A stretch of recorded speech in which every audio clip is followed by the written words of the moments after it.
Okay, you don't speak to me ever. Ever. Okay. No! Hey, shut up! So what are you guys in here for? For giving the United States taste of their own medicine. You guys are real terrorists? Some call us terrorists. Others call us heroes. Screw that. You think you guys are heroes for killing innocent people? It's because of assholes like you that we're even in this fucking place, you fucking cowards! Well, maybe if the people in your country stopped eating donuts and started realizing what their government is doing to the world, assholes like us wouldn't exist. Fuck you! Donuts are awesome! They're delicious. You like donuts? Well, wait till you see what they make you eat in here. Yeah? What do they make you eat in here? Ever hear of a cock meat sandwich? What's a cock meat sandwich? You're about to find out. Right about now. Hey there YouTube, I'm Yukitsu, this is the Yukitsu Times. Welcome to my channel, welcome to more Rome 2 Total War. Today we're going to be talking about Epirus, and if you're wondering about that video I just had up there, that's because they've got a picture of a dog with no dangly bits, and they've got Prison Orange on there, so I will let you figure out the connection there, and I'll elaborate on it further once we get to the campaign map. So, anyway, we've got ourselves the Hellenic Royal Guard and the Hellenic Royal Cavalry for the Epiran generals. These are both very strong units. Again, I would much rather see my general in the Hellenic Royal Guard as opposed to the Hellenic Royal Cavalry, unless I'm sort of short on money by 100 or something. And the reason I'd rather see him in the Hellenic Royal Guards typically is because it's a very tough, durable unit that can stand on the front line. Your general can get beat on for a long time. They're both expensive units, so you can't just hide him behind and not use your general unit. He has to be in the fight, but the Hellenic Royal Cavalry is a shock cavalry unit, which means that its defensive stats, as you can see here, are not terribly good.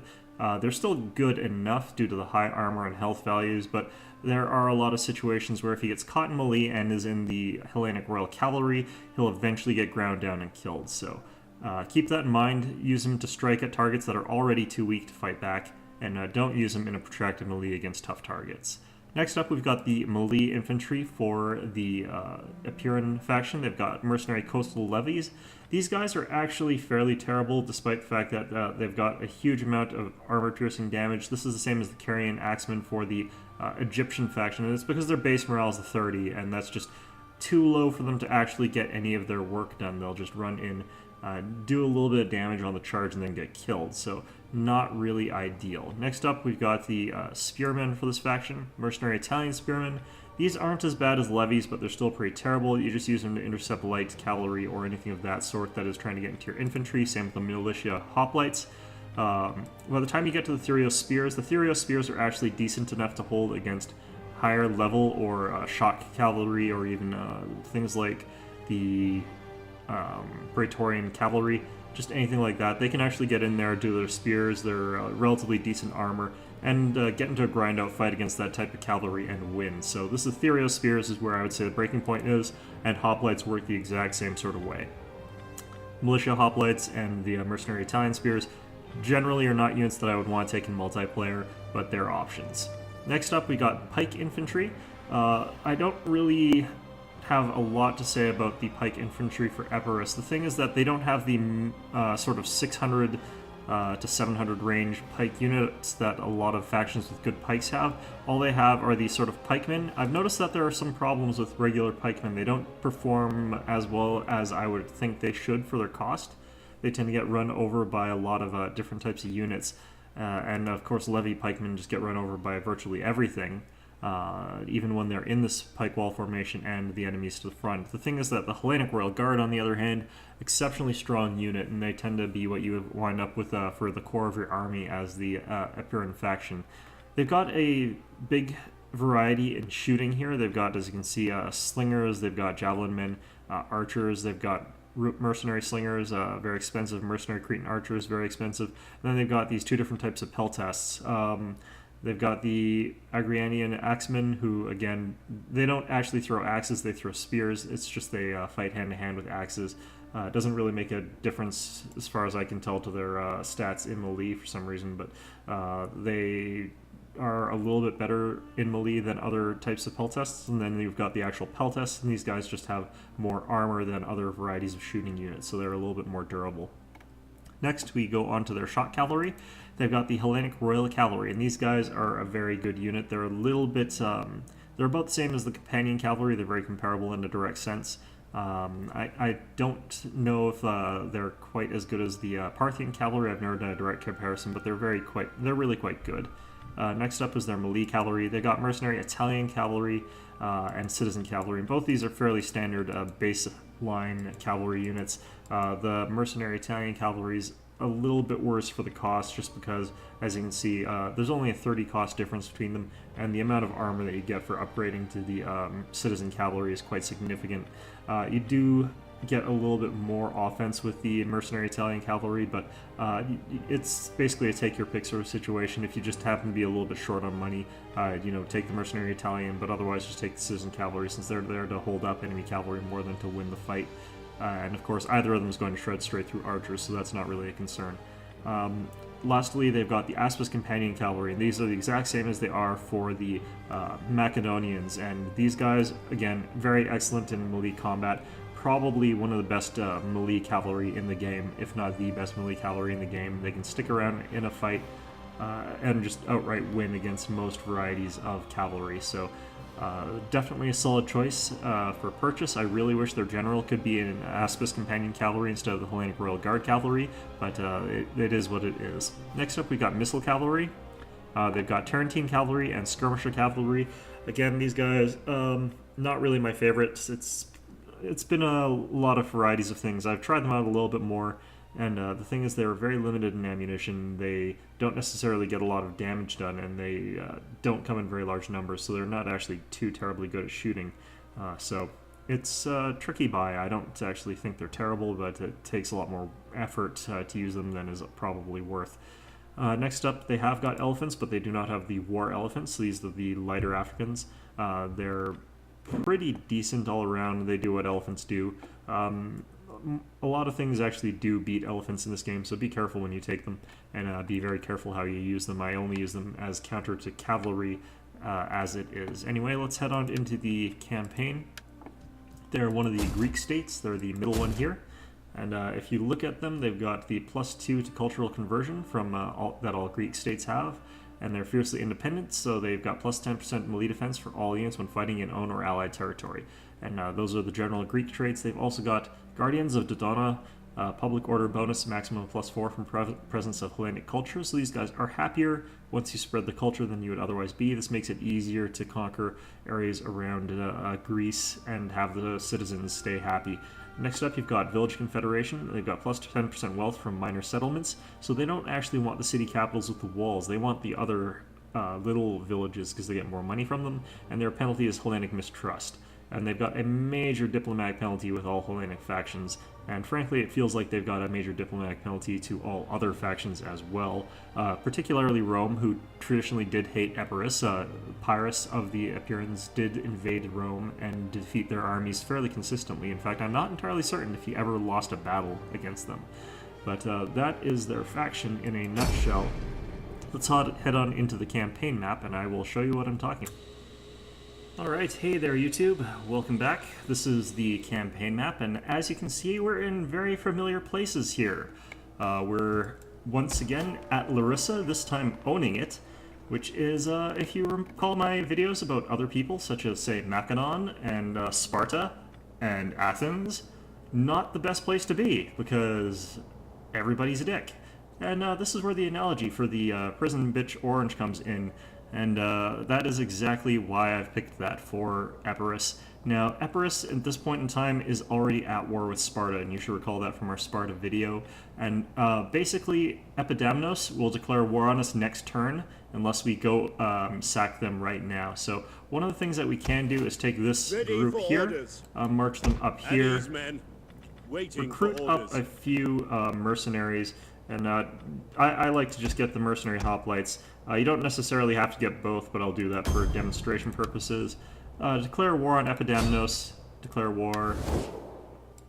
yada yada, and march right on in there. And they've got an army stack there, blah blah blah. But you can reach here in a single turn. You've got the African mercenary elephants, so despite the power of balance of power bar being that skewed against you, it's not quite so bad. You can also get this fleet to go in and support. Honestly, I don't think it's necessary. What I'm actually going to do is send them around the south because I want them to get ready to attack Athens, which is going to be a much bigger threat.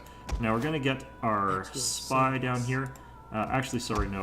What I like to do here, since we can't reach Sparta right away, is make sure that I haven't quite expended too much of my movement. Ready for orders.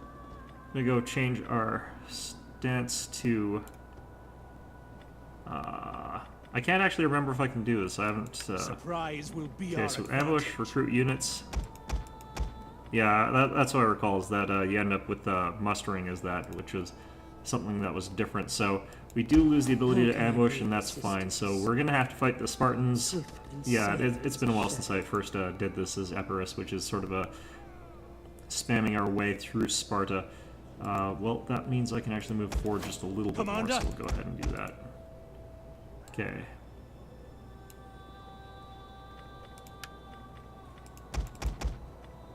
There we go.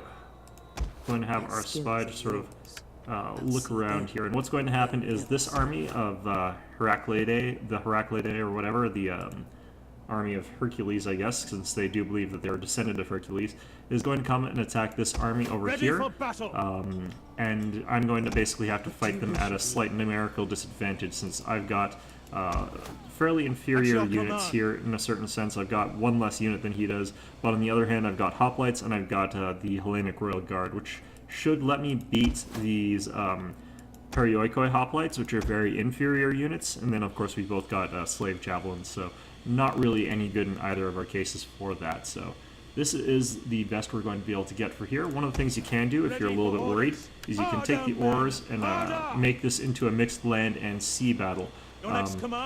But I tend not to really do that. We're just going to check that out. What they might do is not attack. I haven't actually checked that. So, you know, doing some new things here just to try and make things a little bit easier for you. But the thing is, you do have to try and take out Sparta as soon as possible.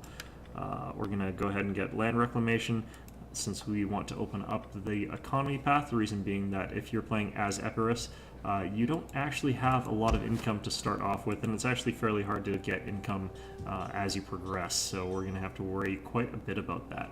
Now, despite the fact that all my armies have left this area, this region, you can see that our happiness is still positive, which is a good thing, and that would be because of our bonus being Epirus being +4 to our stability, which is really, really good right now.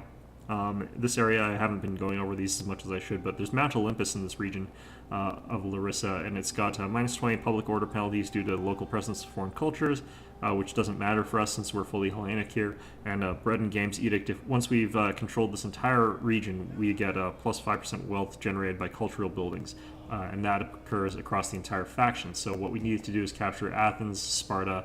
Once we've done that, we can declare a Bread and Games Edict in this area, and that will give us extra money for culture across everywhere. So it's not really something that's going to come into effect all that often.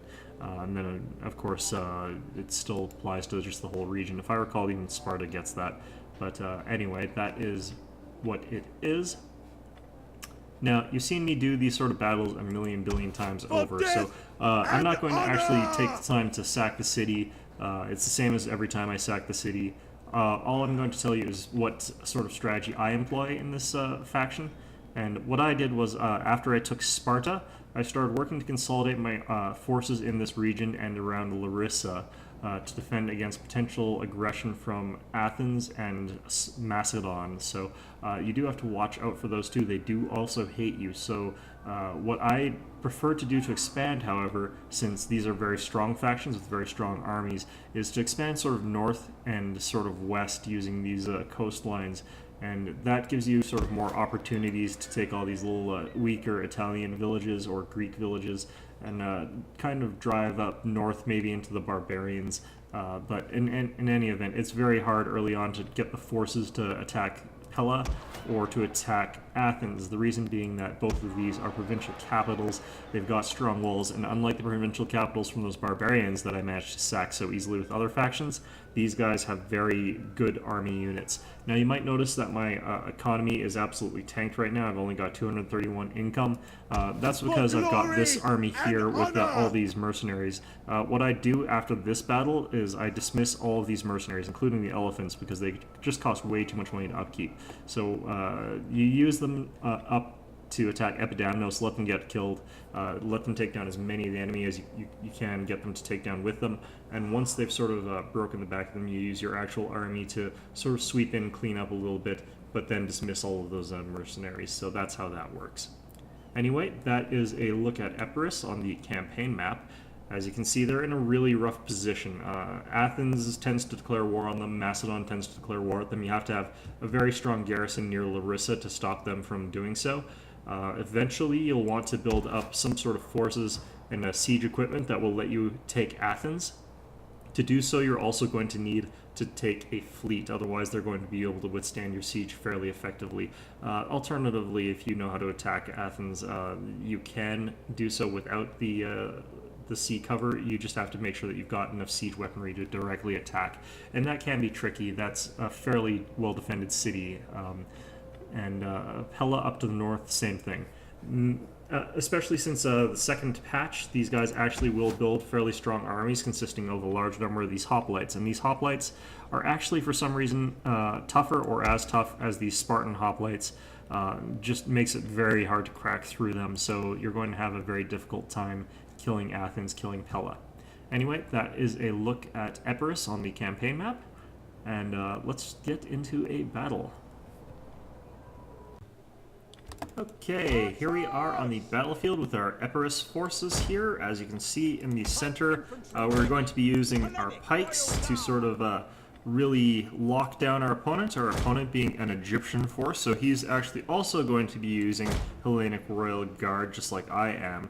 And it's really going to come down to how we handle the rest of our armies, for the most part, as to whether or not he wins or I win. So it's going to be a little bit down to the wire in that regard.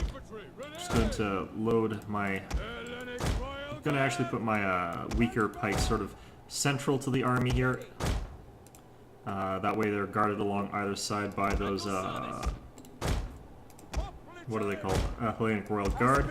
Now, where I'm going to really shine, probably, unless he loaded up on Ptolemaic cavalry, is in my cavalry against him, since I have got the Aspis Companion Cavalry, and I've also got the one of the Companion Cavalry. So it looks like he has indeed loaded up on Hellenic Royal Guard cavalry. He's also got these Galatian Royal Guard, who are going to be an utter pain to me. If I try and count up his units here, he's got 1, 2, 3, 4, 5, 6 Hellenic Royal Guard, 7 Hellenic Royal Guard, 2 Galatian Royal Guard. I'm trying to figure out how much of his cavalry could be in reserve here, and I suspect he's probably got at least a little bit. So we're going to have to be very careful about that as well. We have to be careful about the fact that his forces are going to actually just move straight through mine under most circumstances, especially with my weaker ones holding up certain parts of my line here. So we're going to have to be very careful. I can't use flaming arrows, so we're down that stratagem. And we're basically going to have to just sort of hope for the best here in a lot of senses. Especially if his cavalry bursts out of nowhere. I am actually going to see if I can get him to come out with his cavalry. So we're just going to move our cavalry around to the sides and to the rear here, because if I do get to rear charge him, I will be in a position of advantage. So we're going to move out our lines a little bit. We're going to get ready to match his frontage to a certain degree. I'm going to move out with our... where the hell? Yeah, there's his cavalry.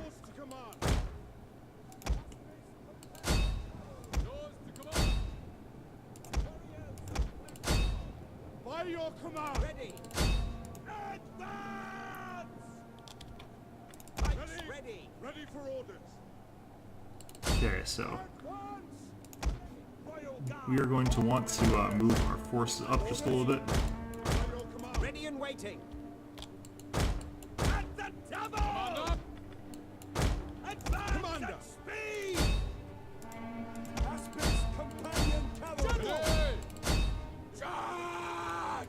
Now, looks like this unit is getting a little bit Days ready! out of sorts, but we're getting really out of sorts here. At your service. Advance at speed. Aye, Commander! Advance. Ready! Yes,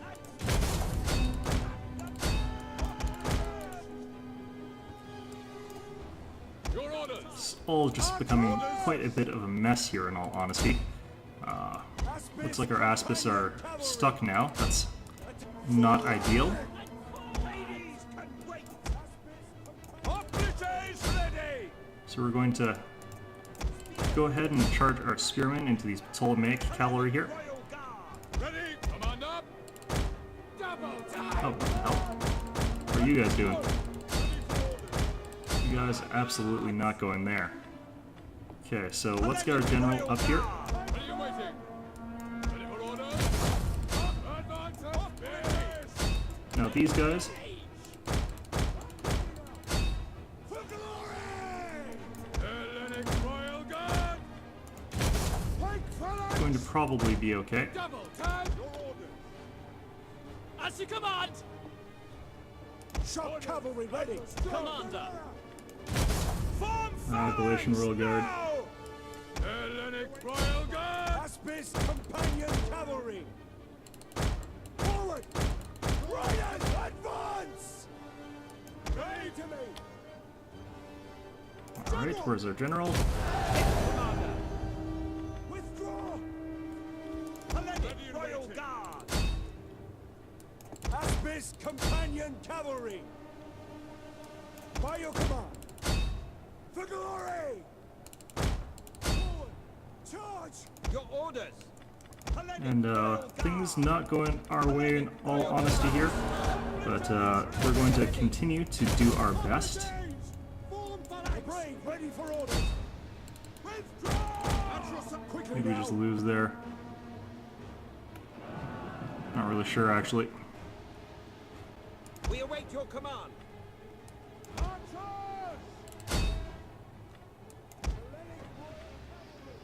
Ready. Advance. Okay, so that's that flank taken care of. For glory. Riders of the devil. By your command! I really want to get rid of those General. cavalry of his. Stay with me! Yes, Commander! Ready and waiting. Aspis companion cavalry. General. For glory! Aspis companion cavalry. Withdraw! Orders! Okay, so we're going to lose up here, it looks like. I need to get those riders out of there if I can. Archers. And these Hellenic Royal Guard look like they're doing okay, but that's not a great position for them. Looks like we're cleaning up over here though. That should be okay. Your orders! Let's rapid fire these guys. Okay, oh no, we got our cavalry out in time. Orders understood. Should be able to grind these guys out before anything can get to us. Yep. Ready for orders! Commander! Ready! Double! Ready! So let's get ourselves ready for another attack. Let's soft group these guys. Orders! By your command! Double time! By your command. Back to your positions! Don't want these guys in hard group here. These guys are rallying, that's good. Hellenic Royal Guard! And the double! Okay, so our archers are going to be able to peg away at his units a little bit here for free, Quick march. while our units recover. And the double!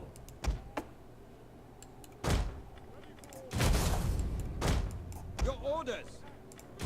Pike phalanx. As you command. Quickly now. Let's unlock those guys so they can move more freely. At speed. And let's just continue kiting this guy around. This is what he sort of gets for Royal cavalry. taking the army that he took. Archers.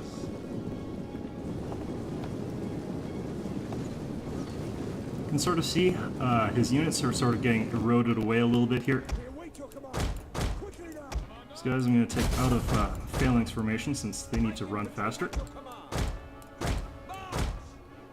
And looks like he's going to just sort of sit in there and hope that I run out of arrows, but we're actually pretty much full on arrows, so the longer he takes, the better off we're going to be. Lights at ready. Forward phalanx. So yeah, you can see them down here. They're in that phalanx formation. They're debuffed because they've been bracing. And you can see these arrows just pouring in there. I shouldn't zoom in. I do know that lags my game out and lags my voice out more to the point. So I'll back off from there. But if you hear me doing that, that's the explanation for that. I could zoom in and not talk, but you know, I don't know how useful that would be. Well, let's have a look. I'll just be quiet while you listen to these guys dying, because they actually have conversation lines while it's zoomed in. Veterans, calm them down.